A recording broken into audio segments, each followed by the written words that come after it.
4th of July celebrations are great for people, but the loud noises can be traumatic for dogs. More dogs run away from home on that day, fleeing from the sounds of the booming fireworks. Certified dog behavioral therapist and trainer Gerard Raneri joins us now. But before we get to those 4th of July tips, he's brought two of his friends to introduce to us, and they're both great dogs. These guys have been in training for 2 weeks.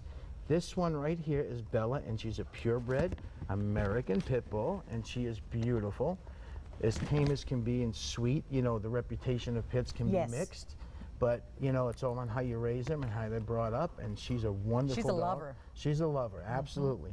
And this guy, his name, he's Casey, and he's half boxer and pit, potentially. We're not sure. You know how that goes. You can't really be sure. But their attitudes are wonderful, their demeanors are great, and they're just so smart. I mean, they're doing really well in the training.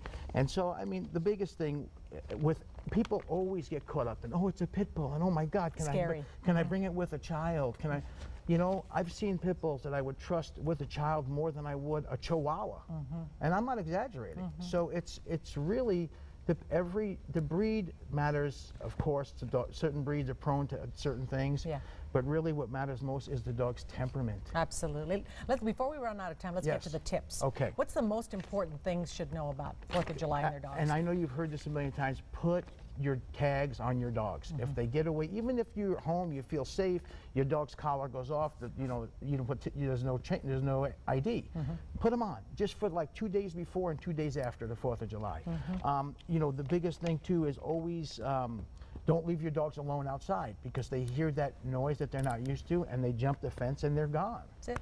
So, and don't take them to the shows. I mean, I don't know why you'll go to a show and you'll see a bunch of people at the shows and the dogs are really not comfortable there. No. It's too hot, so leave them home, but have someone home with them. And if they like a den, if they like their crates, make sure those crates are available to that so they can get into them, so they can feel safe. What about talking to your vet about some little doggy tranquilizers? You know what? That's not a bad idea. You know, some vets are not, you know, they don't necessarily want to do that for some reason. Some vets would rather, you know, through behavior, work with them. But there are, come here, buddy, but there are other things you could do holistically. At the holistic store in town, you can get this product called Calm and Relax, and it's kind of like valerian root, which humans take to help them sleep. So there's some over-the-counter things that can help them. Benadryl can help them. And yes, I do think that in certain severe cases, you need to speak to your vet and get some help. No doubt about it. And keep them in the house. I think it's the best thing. Absolutely, yeah.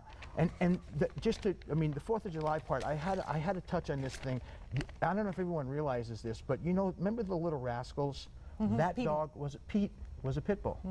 And most people don't even know that. And Helen Keller's dog was a pit bull. There's a whole bunch of things that I did research on pits, and they're just so famous, and they were America's sweetheart. They really were.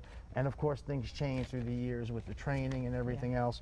But just treat, during the 4th of July, just really look out for your dog extra. Take that extra step. Don't take a risk. Just really look out for them. Okay, Gerard. Nobody else will. Exactly. Thank you so much. All right. These are great dogs. Thank you so much. Well, lots of folks go